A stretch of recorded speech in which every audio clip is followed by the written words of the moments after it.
Hello and welcome. My name is Trismegistus, and today we're going to be reading through and experimenting with the latest Factorio Friday Facts. Friday Facts 444, 2.1 Experimental Release.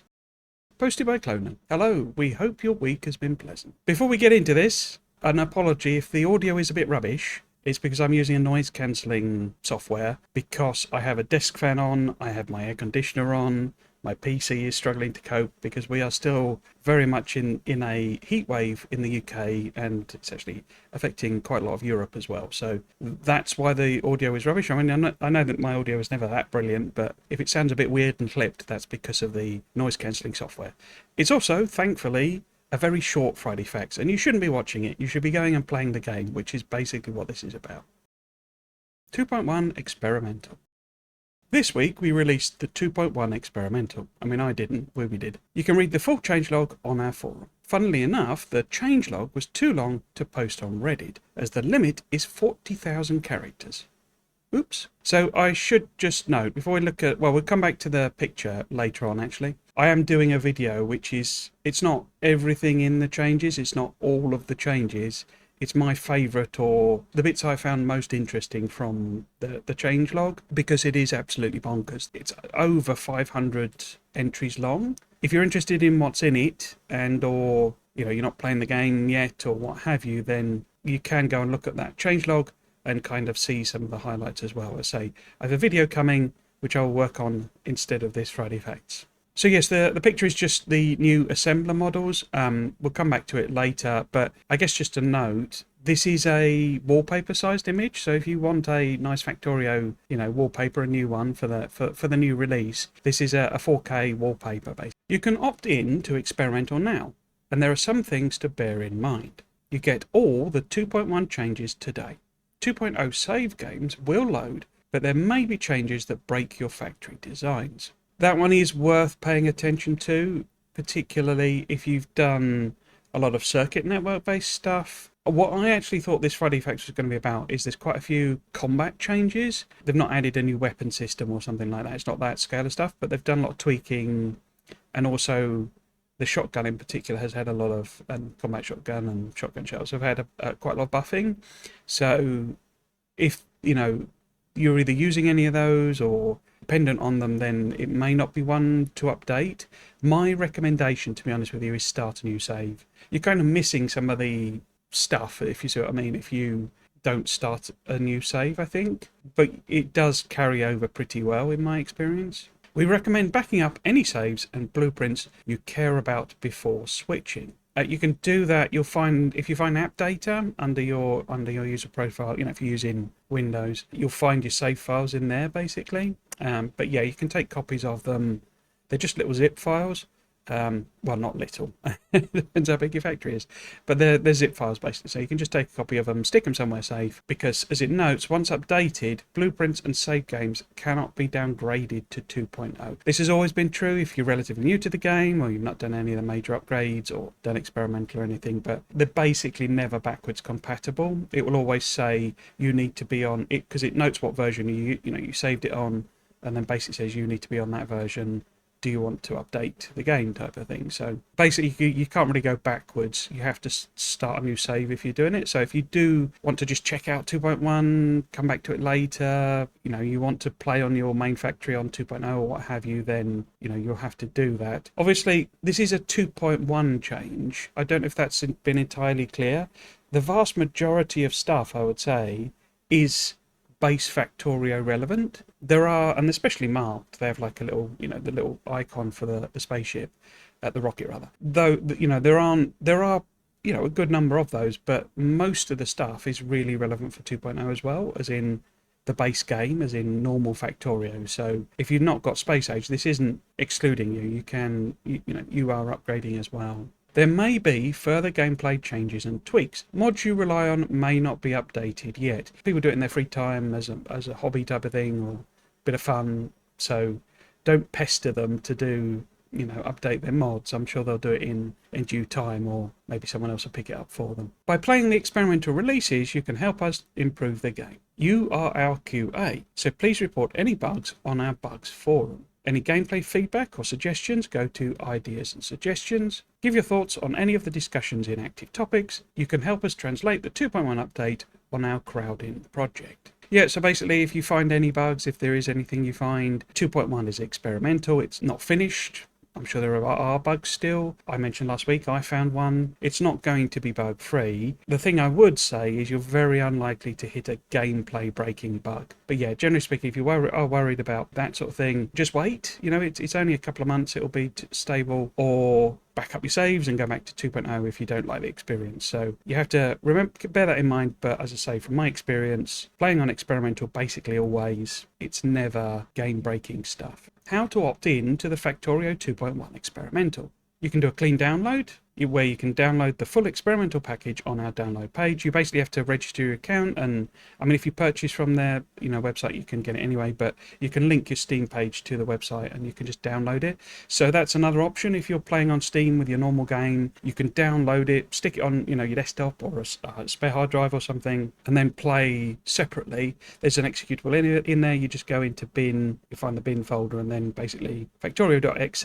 and fire that up. You can download the appropriate version for whether you've got Space Age and regular Factorio. I mean, you could just do regular Factorio even if you've got Space Age, but that is another option for keeping it completely separate. Website version update. Go to settings, other, enable experimental updates. If you've already got it, if you're playing with it, you downloaded it, you're not doing it on Steam or what have you, then that's how you get it. Basically, it's just, you can do settings, other, experimental updates, and, pick it from there. And Steam has a very similar thing where you just go Steam. So you go right click Factorio in the library, bring up properties, then you go to game versions and betas, and you'll see listed in there the experimental version. It's like a radio button. You basically select that one, and as soon as you hit OK, it will start downloading the experimental version. And when you next play, you'll be on that.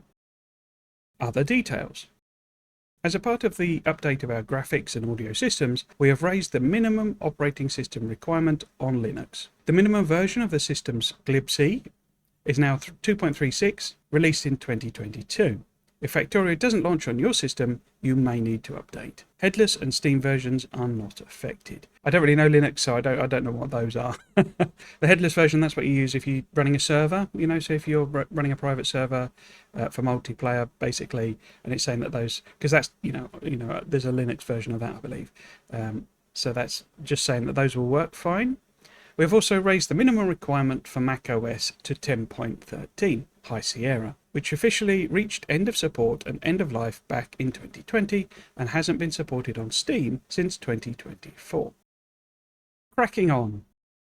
We are going to be fixing bugs, polishing remaining areas, and listening to your feedback. 2.1 is not finished, and we are actively digesting all of your input. For now, it has been quite a few months of focused work getting the initial experimental releases into a good shape, and we have some vacation plans, so the pace might not be absolutely turbo 100% full throttle. That is to say, please don't expect us to be changing things in too much of a rush. We still have plenty of time before we plan to market stable, and we will make any decisions and tweaks thoughtfully. Our team isn't done with the project. We aren't all immediately jumping ship and washing our hands off the game. 2.1 may be the last major Factorio update, but that doesn't mean we have lost our passion and love for the game. I think this is trying to address maybe people getting the wrong end of the stick. Factorio is not suddenly going to stop being updated once 2.1 is marked as stable. They will be doing things. Bug fixes is the most obvious example, but minor changes, rebalances, somebody discovers an exploit like, the biter nests, which that has almost certainly always been in there, but the idea of blocking off their spawn points came a lot later on. So if somebody discovers something like that they're not happy with, or they feel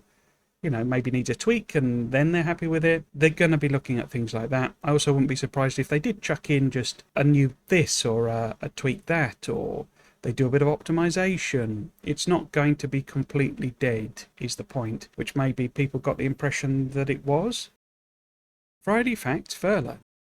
With the experimental having come out, we're going to reduce the pace with the Friday Facts and not keep to any specific schedule, though presumably still Fridays. It is quite fun to do these blog posts, and we have a few more things to share in the future, so these definitely aren't the final facts we will post. So yeah, I mean, the one I mentioned at the top, and I've mentioned it on a few other things as well. My live stream that I did on launch day, for example, one of the big things that's had quite a lot of tweaks and changes and what have you, and lots of nice stuff. That's not. I don't know if people have got the impression that there's been a lot of nerfing, but there's a lot of new things being added. One of which is combat, which I thought this Friday Facts would be, and I thought that this would be because Spidertron patrols have been added, which is a really, really nice little thing.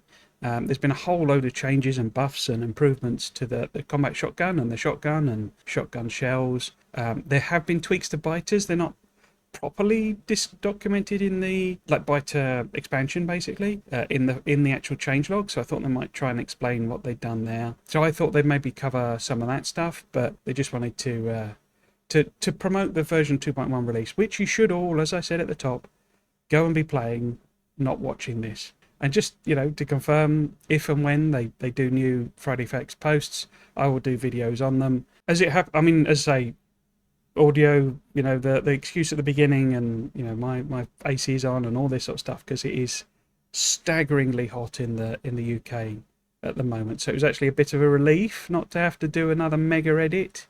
I do, I love doing them, but as you've seen, even from this one, it's, what's this, like 300 words or whatever, and I've turned it into, I'm sure it'll be like 2 hours of video again or something stupid. I just rabbit on, and it therefore takes ages to edit them down. And as I keep saying, on a lot of these, it's very much a hobby, a lot of fun for me. So I can't really afford to pay an editor to do that work for me. So yeah, so when I wibble on for 2.5 hours and you see a 1.25 hour video, then I've basically chopped out half of the entire, all the rubbish basically. So yeah, as usual, let us know what you think at the usual places. So I've only really got kind of 2 topics I wanted to do as a extended discussion-y type thing. The first one was about the image that they posted up. I got told off by Arundel. It's not quite that, but I basically, on the last Friday Facts, I was looking at the images, and it had the slidey picture. Arundel pointed out that basically the second one wasn't the in-game assets, it was the sort of more detailed concept art. So they didn't actually look in-game like that artwork, and apparently that's why they tended not to show those more detailed ones, because people like me got confused and thought it was the in-game asset, and then when they saw it in game, it was different type of things. So yeah, that was just a clarification. So whether these are the in-game ones or not, I'm not entirely sure. But yes, if these are the concept-y, arty ones, then this is a much more detailed look at them. And they do look awesome. They look like they probably are, but maybe not. I mean, obviously, as I mentioned before, they do build the models for them in Blender, which is 3D rendering program, 3D graphics program. But then they, take like flat sprites of them. They do a lot of touching up then, to make them fit in the game type of thing, and all sorts of stuff like that. So, they are proper sprites generally, but as in, a sprite being a picture essentially. But it is based on a 3D model basically, which is one of the reasons they look so good, because, they work. I mean, they don't work in the sense that, it's not an actual functioning thing, but because they're built 3D, it means that things line up properly, like gears mesh together and all that sort of stuff. So that's what I mean by they work. But yes, so this is a really detailed, beautiful look at the graphics. As I mentioned, this is a 4K picture, so you can basically download it and use it as a desktop if you've got a normal sort of 16 by... I always forget whether it's 16 by 10 or 16 by 9, but the normal sorts of resolutions, your 1920 by 1080, what have you, you'll be able to use this as a wallpaper. And one of the things that's really nice, and that I hadn't quite appreciated, I must say, looking at those smaller versions, is the number of gears and cogs in. Now, as I say, whether these are in-game or these are just the concept art, I'm not 100% sure, but there are a lot of gears and cogs, which kind of... Given that's, the game's symbol, and that's like one of the most fundamental things that you build, basically almost everything is dependent on the building of gears. Whether that be assembly machine uses them, the inserters use them, the belts use them, they are kind of the fundamental building block of the game in terms of a manufactured item. And so having lots and lots of them in the actual, most fundamental machine, the assembling machine, is really nice. One of the things I didn't mention because I hadn't realised, to say I hadn't seen them and used them.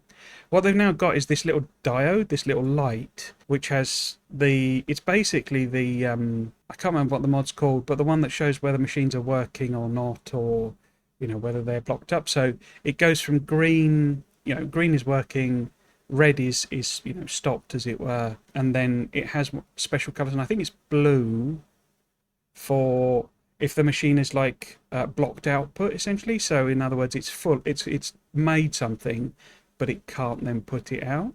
And they do use that color scheme, so you can they've kind of adopted one of the mods, basically. But yeah, my favorite thing on these is just like the way it really looks like the type of thing that an engineer who needs to throw together something that will manufacture things for them would end up with. So health and safety is completely out the window type of thing. It's just open machinery that's incredibly dangerous, and like this riveting, stamping type gun, that just, you can imagine it being really quite dangerous. That in a proper factory there would be guards up against all of this machinery. You would not be able to put your fingers into it unless you really tried to, sort of thing. But yeah, so, and it retains that key, or sort of more emphasizes that key design feature of the level 1 assembler having the 1 gear, the level 2 having 2, and then the level 3 has the 3 gears there. You've got that progression up the technology trees, and like I said, the riveter or stamper or whatever it is goes from a very basic does the job to something that's a bit more, you could think of as the modern, a modern type of tool, to something that is almost futuristic, but only to the degree that it can be in Factorio. And yeah, and you've got loads of texturing detail, lots and lots of rust on it. This is the diesel punk style. These have been smashed together from old bits of plate. It's one of the things that I don't know if it is a proper touchstone in the game. Is there used to be a program called Scrap Heap Challenge, which I know had both a UK and US version. I'm sure is widely watched around the world. That always felt like a kind of influence to me. And I know, you've obviously got lots of things of that similar sort of stripe, but it always felt a bit like that was what the engineer was doing. They were, and it particularly Fulgora is sort of a parallel to that, in that they're digging through this junkyard, finding gears and motors and sticking them together. So a lot of stuff, and I know it's not actually how the game works. You manufacture everything, but it always had that feel, of like, I just need a transformer, so I'll go and find a transformer. I need a capacitor, I'll just find this capacitor, and it's too big, so I'll hit it with a hammer until it's small enough. It's sort of, that was always my feel of like the engineer as their engineering process, not from a point of view of the engineer being a bad engineer, but more from the point of view of they're trying to get off this planet. They don't really care whether these are efficient, well-designed, beautiful machines. They just need them to do the job so that they can get off the planet. That was the original game. But yes, another thing I'd noticed, but I didn't point out last week, was that if you look at the extractor, the fan, the cooling thing, it goes up in level as well. So you got like a small one, medium one, and a big one. But it also goes, it's got 3 blades on it, 4 blades on it, and 5 blades on it. And there's a lot of that every layer. Every level it gets more complicated. The other thing I wanted to kind of just cover, in a sense, was my opinion of 2.1. I kind of really like a lot of the stuff they put in. There are a few things that either aren't for me, or I'm not particularly fussed by. So I did that 2.1 wishlist video, and I'm not in any way pretending it had any influence on anybody, but it was really nice to see that some of those ideas did come in, like the space planets and all that sort of stuff. So that was really kind of nice that I got a lot of the things I was wishing for. The only thing I would really say that's a bit of a, I don't know if disappointment's the word, or maybe I was hoping for, was something a bit more in the ways of I don't know, it's not really on the scale of an overhaul, but adjustments to some of the planets. Like, for me, I'm not sure that the EMP and Foundry aren't a bit too overpowered. Because there was always this thing of like, they want you to finish the game and give you the tools to do that. And one of the things for that is giving you a bunch of machines that make everything easier so that you don't have to build 5,000 assemblers in order to do the next planet. You can just slap down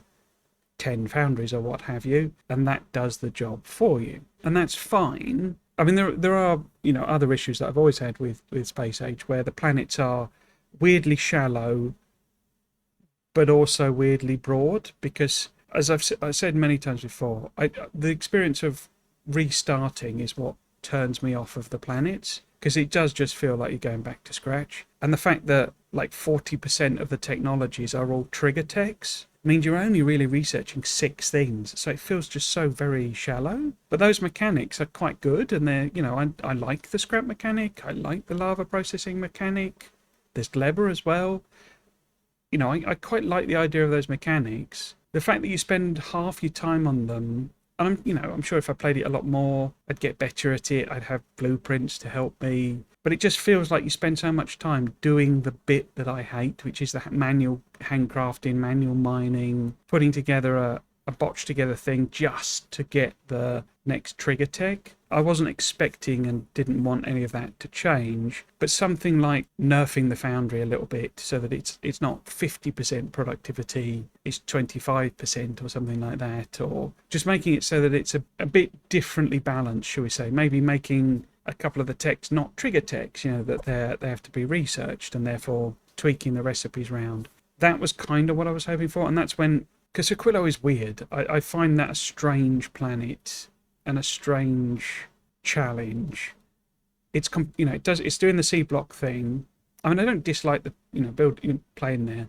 It's just it's sort of dependent on Volcanus and Fulgora more than it is Gleber, and it gives you a machine that is basically a better biochamber, sort of, but also a better chemical plant, because a biochamber is sort of a better chem. Do you see what I mean? It's a bit sort of muddy as to what that's doing. And if Aquilo and Gleber had worked together, I could have understood that. It could have been like Volcanus and Fulgora are separate challenges, but give you machines that make Nalvis easier. Aquilo, using stuff from those two, makes Gleber easier via a refrigeration mechanic. So that was what that's why I put it in that video. I was really hoping there'd be something like that. And I get the whole that's allowing you to just not do spoilage, but that's never what I meant. I've explained this before, because it possibly wasn't clear in the original video, that I didn't really mean it stops spoilage. When you put stuff in your fridge, it still goes off. It just goes off slower. And when you put stuff in your freezer, it actually still goes off. It goes off a hell of a lot slower. And that's what I was after. It's like I wanted something like, there's all sorts of productivity bonuses for, steel and blue circuits to make all of that easier, so you can launch more and more rockets and have more and more platforms and what have you. What's the equivalent for spoilage on Gleber? There isn't one, because it's not even like quality plants are better or anything. Do you know what I mean? There's not even that thing going on. It just feels like Gleber needed okay, now you get to Aquilo, here's a solution that helps you do Gleber even better. But there isn't. Now, they did have put a couple of things in that I think are probably going to help. The agricultural tower, you can now control when it harvests. Because this was the thing, if it's meant to be just-in-time logistics, it's not really just-in-time logistics. In a sense, you can't plan it. You can't. And again, you've now got the thing where you can order a ship to go to the planet by controlling it. Basically, it's not doing just a back and forth schedule. You can say go to Gleber, pick up science packs now from Gleber, and it'll go there, and you can have them launch, and you can look on Nalvis and say, how many packs have we got in storage? Oh, it's down to 300. Trigger the platform to launch, trigger the rockets to launch, trigger the harvesters to harvest and make more packs. Do you know what I mean? So you can now do proper just-in-time logistics by planning it out more and having it trigger on things. So that's all good, and I like that. But as I say, I was hoping for an actual mechanic that would let you solve that. But there you go. So that would kind of be my review of it. That I kind of like most of the things they've done. I particularly like, I suspect it might get nerfed, but I particularly like, for example, the biter expansion. This has been one of my bugbears about the game for ages, that when they send these expansion groups, they're pathetic. You know, it's like particularly early game. It will send, 5 biters in the expansion group, and 2 of them turn into worms. 1 of them turns into a nest, and the others just wander around, sort of thing. And that's it. That's meant to be your reason to build walls. It's like so pathetic that you can just go over there with a shotgun and kill them. It's just like, it was so under strength, as it were. And then like late game, when they're coming in to try and colonize inside your walls or what have you, and it's just rubbish again. So what they've done is they've made it, I believe, so that it's less frequent but bigger. So it'll send like 20 biters and they'll all colonize. That's, for me, is better. And I say, particularly if it is less frequent, so that you forget about it, and then suddenly you're getting attacked by a massive wave of biters that have been triggered by pollution, and when you go and find out where they come from, there's 20 nests or 15 nests and 5 worms or whatever balance it's gone for, and that's a challenge to take on. So that's the type of change I like, basically. So I'm not unhappy with 2.1. I do like it. I do think it's good improvements all around. Just wish there was something a bit more for the planets, and I say particularly Gleba. Wouldn't necessarily have to be a new mechanic, but some usage for the like the cryo plant. I think that, it's called a cryo plant. Why can't you use it to freeze packs? It's a cryo plant. But something like that, and not to take away the challenge, but to give you a new challenge that, like, as I said in my video, that you can freeze them, but when you defrost them, they go off straight away, so you've got to use them instantly. Because it gives me the chance to do what I want. I could just ignore that, or I could use that system and, have to cope with another challenge. So yeah, so that's my big review of 2.1. I do like it. I do recommend you play on it. I do think the improvements are good. Just wished for a little bit more on the planets, Gleba especially. I hope you enjoyed today's Friday Facts and might consider coming back for another one. If you want to chat about the latest Factorio Friday Facts, you can find me live streaming Factorio on my Twitch channel, @Trismegistus, on Sundays. Thanks for watching. Cheers.